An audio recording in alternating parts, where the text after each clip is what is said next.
그럼 속도 벡터는 뉴턴 버전에서 여기 있는 것처럼 속도 벡터는 보통 V라고 쓰고 공간 이동 공간 이동하는 벡터의 변위를 시간으로 미분한 거를 정의로 잡잖아요. 그러면 저거를 4차원 노테이션으로 어떻게 바꿀 것인가 하는 데는 저 미분에 들어오는 그러니까 분자 분모란 표현이 약간 어색하긴 하지만 아무튼 저 미분에 들어오는 분자 분모를 각각을 고려를 해서 맞추면 될 겁니다. 3차원 입장에서는 저 x 벡터는 벡터고요.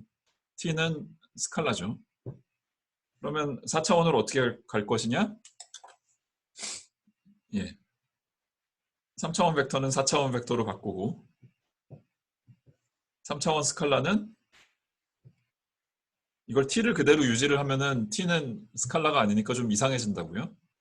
그래서 방금 전에 프로퍼 타임을 정의를 했으니까 프로퍼 타임을 이용하면 4차원으로 와도 여전히 스칼라고 이런 컨비네이션은 벡터를 스칼라로 미분한 거니까 4차원 벡터 자격이 유지가 될 것 같죠? 뭐 실제로 됩니다. 그래서 요거를 쓰고 뭐 역사적으로 왜 그렇게 됐는지는 모르겠지만 이런 식으로 만든 4차원 속도 벡터를 저 V 대신에 U로 쓰는 책들이 많아요. 그래서 저도 그 컨벤션을 따르겠습니다.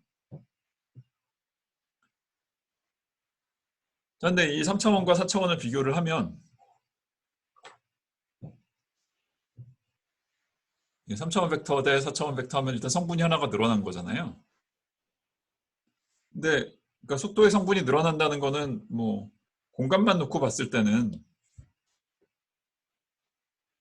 그냥 1차원 운동을 하면 속도의 성분이 하나가 있는 거고 2차원 운동을 하면 속도 성분이 두 개가 있는 거고 그런 식으로 가는 거니까 속도의 성분의 개수가 이제 보통 물리책에서 자유도라고 부르는데 얼마나 많은 방향으로 움직일 수 있느냐 뭐 그런 거랑 연결이 되는 건데 그럼 지금 시간 컴포넌트 덕분이긴 하지만 아무튼 속도의 컴포넌트가 하나 더 늘어나면 뭐 물체의 자유도가 늘어나는 거냐 그런 인상을 받을 수도 있을 텐데요. 이거는 뭐 그냥 형식적인 면에서 성분이 하나 늘어난 거긴 늘어난 거지만 그게 시간은 여전히 상대론에 왔다고 해도 공간이랑 다소 다른 면이 남아 있는 거기 때문에 그거를 뭐 자유도가 늘어났다고 보긴 좀 그렇고요. 그냥 시간을 공간과 같이 취급하는 방식 때문에 그런 약간의 착시 현상 비슷한 게 있다고 볼 수 있을 건데 그거를 이해하는 방식 중에 하나가 뭐냐면 요 U라는 속도 벡터 자체에 저 민콥스키 매트릭으로 계산한 자기 자신과 스칼라 프로덕트요. 그러니까 내적이요. 그거를 계산을 해보면 그러면 저 조금 사기치는 느낌이 들기도 하지만 아무튼 분자 분모를 나눠서 쓰면 이런 식으로 쓸 수가 있고 애초에 프로퍼 타임 타우의 정의가 뭐였는지를 곰곰이 되살려보면 그 기억을 되살려보면 얘는 그냥 아이덴티컬리 값이 마이너스 1이 나오거든요. 그래서 저 U라는 벡터가 성분이 4개가 있지만 4개 중에 3개를 알면 네 번째 거는 요 컨디션으로부터 자동으로 결정이 된다는 거예요. 뭐 정확히 얘기하면은 이제 up to sign으로 부호는 결정 못하고 절대값만 결정하는 수준이 되겠지만 아무튼 자유도가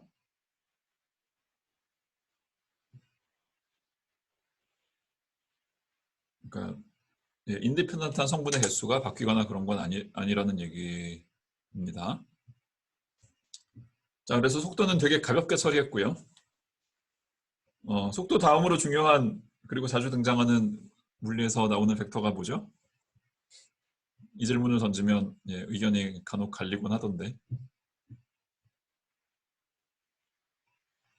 예.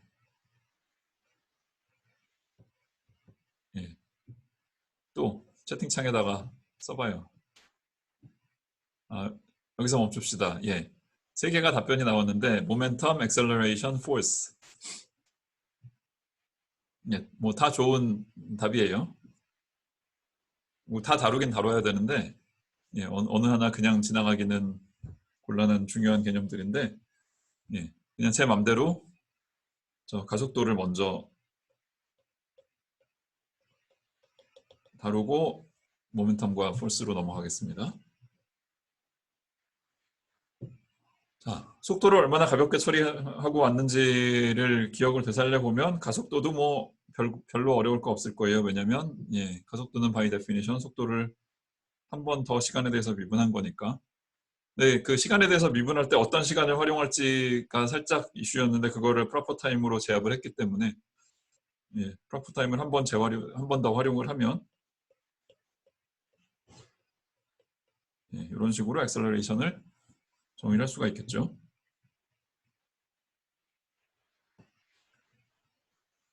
자, 그런데 하나 여기서 이제 던질 수 있는 질문이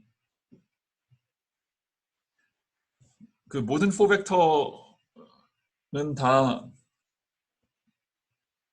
예, 타임 라이크냐, 스페이스 라이크냐, 널이냐로 분류를 할 수가 있거든요. 그래서 조금 아까 계산했던 요 U 자기 자신 내적이 마이너스 1이라는 거는 U가 타임 라이크다라는 얘기예요.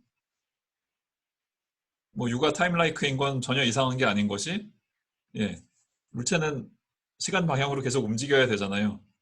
예, 공간 방향으로는 안 움직이는 게 옵션이지만 시간 방향으로 안 움직이는 거는 물리적으로 말이 안 된다고요.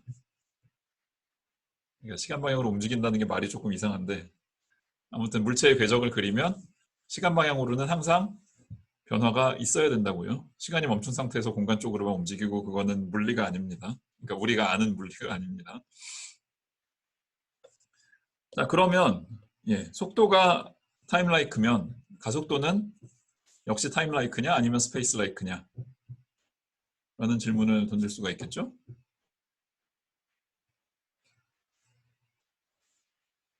예, 뭐 기하학적인 직관이 좀 발달한 사람들은 속도가 타임 라이크고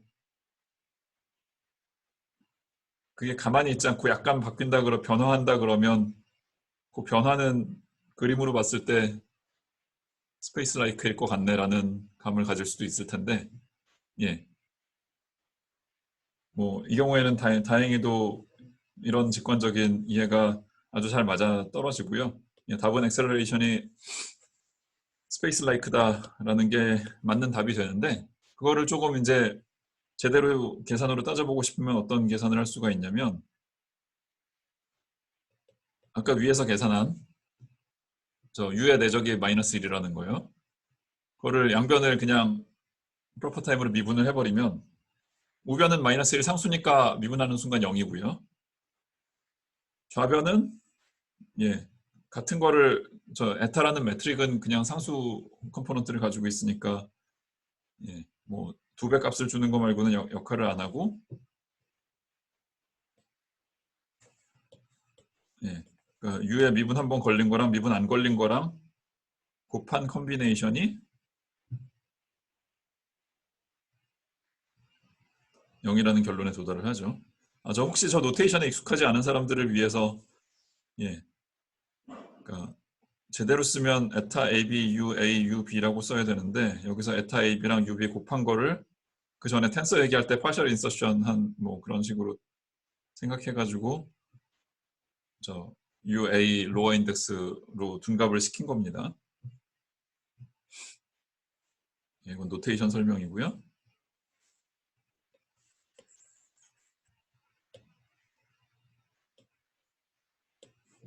예, 아무튼 그래서 예, 되게 중요한 포인트인데 저 속도 벡터와 가속도 벡터는 4차원 내적을 하면 0이에요. 그러니까 일종의 뭐 수직 비슷한 거죠. 수직이란 말은 이제 공간에서 성립하는 거고 이 관계는 그거의 4차원 버전이기 때문에 뭐 수직이란 말을 그대로 쓸 수는 없겠지만 그래서 예 4차원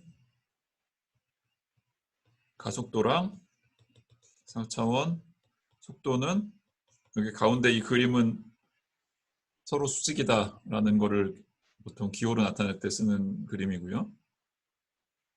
그래서 저 velocity u가 이미 타임 방향을 차지를 했기 때문에 이 두 개가 수직이라면 저 A라는 벡터는 스페이스 라이크일 수밖에 없다라는 것을 증명을 할 수 있습니다. 증명도 어렵지 않아요. 여러분들이 각자 해보기 바랍니다.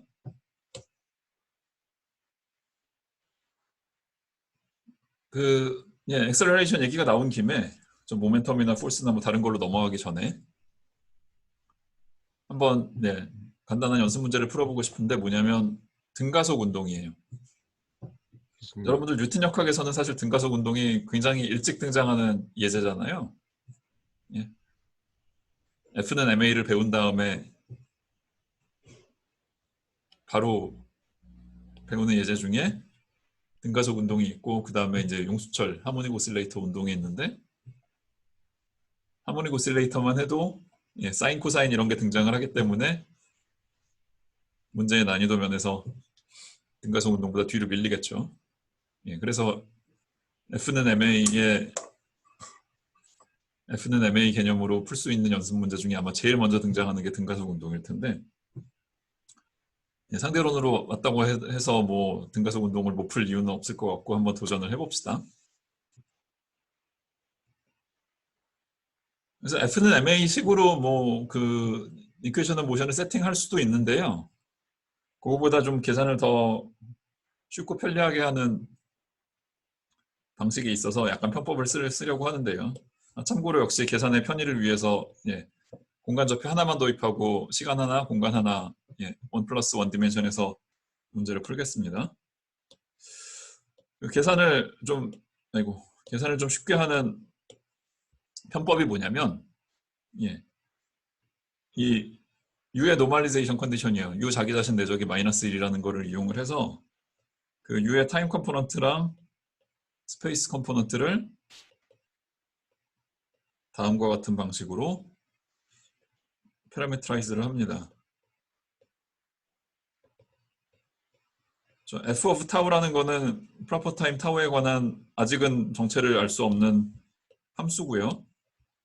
저기 코사인 하이퍼볼릭, 사인 하이퍼볼릭이 들어온 거는 그냥 타임 컴포넌트 제곱 빼기 스페이스 컴포넌트의 제곱이 1이라는 그 사실만 있어도 쓸 수 있는 방식의 파라미터라이제이션이 됩니다. 문제 없죠? 그럼 저렇게 파라미터라이즈를 했을 때 U에서 A로 넘어오는 거는 그냥 프로퍼 타임에 대한 미분 하나밖에 없으니까 F 프라임 타우가 공통으로 나오고요. 그다음에 코사인 하이퍼볼릭에 미분이 걸리면 사인 하이퍼볼릭, 그다음에 사인 하이퍼볼릭에 미분이 걸리면 코사인 하이퍼볼릭, 이제 위치가 서로 바뀌죠. 그래서 뭐 이것만 봐도 이제 엑셀러레이션은 스페이스 라이크 벡터라는 게 눈에 보이는데, 그럼 A 자기 자신의 내적을 취하면 스페이스 라이크니까 부호도 플러스로 유지가 되고요. F 프라임 타우의 전체의 제곱이 되는데,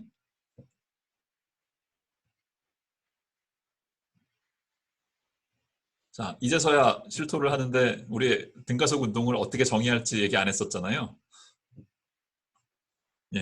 뒤늦게 얘기를 하자면 저 4차원 엑셀러레이션의 자기 자신과의 내적, 이건 로렌스 스칼라인데 저 스칼라 값이 상수, 뭐 알파라고 부르는 상수인 거를 등가속 운동의 정의로 받아들이기로 합시다. 나름 그럴듯한 정의인 게 저게 로렌스 스칼라니까 서로 다른 관성계 사람들이 의견 일치를 볼 수 있잖아요. 만약에 로렌스 스칼라가 아닌 뭔가 다른 값을 가지고 등가속 운동을 정의하려고 했으면 서로 다른 관성계에 있는 사람들이 나는 그 정의가 마음에 안 든다 이러고 시비를 걸 수가 있었을 거라고요. 근데 이렇게 정의를 하면 시비를 걸 소지가 없어지는 거죠. 자 그러면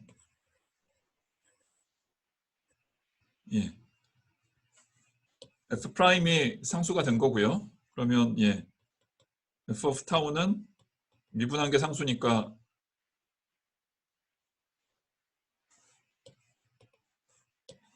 그냥 뭐 알파 타우 플러스 베타 같은 걸 쓸 수 있을 텐데 그냥 뒤에 따라 나오는 거 필기의 편의상 저 베타는 생략하고요.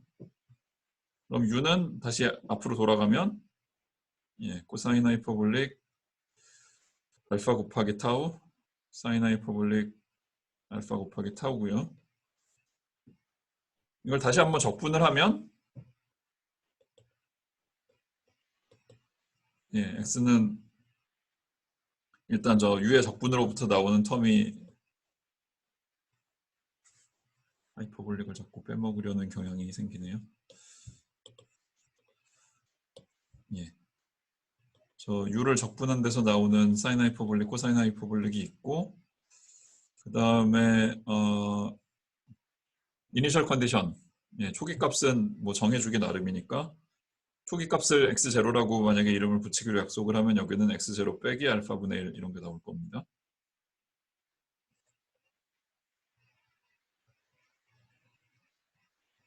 예. 그래서 어쨌거나 결론은 이 x 타우에 관한 함수로 저 x 좌표들이 그리는 저 커브는 사인 하이퍼볼릭, 코사인 하이퍼볼릭이 있으니까 역시나 아니나 다를까 쌍곡선이고요. 예, 죄송합니다. 제 그림 솜씨로 실시간으로 그리는 건 역시 쉽지 않은 일이군요. 아무튼 이렇게 쌍곡선이고 뭐 이 정도 선에서 방어하고요. 예, 그 다음에 초기 조건을 그러니까 타우가 0일 때 t가 0이 되도록 저 베타라는 상수를 죽여버린 거였고요. 여기가 x0라 그러면 예, 저 x0부터 저 점근선들이 만나는 저 지점까지의 이 거리가 알파분의 1이 되겠죠. 예, 그 상대론적 단위계에서는 속도가 단위가 없어져 버렸기 때문에 저 가속도와 거리는 서로 단위가 역수관계에 있어요. 그래서 알파분의 1이 저 공간 좌표계에서 거리의 차이에 해당이 됩니다.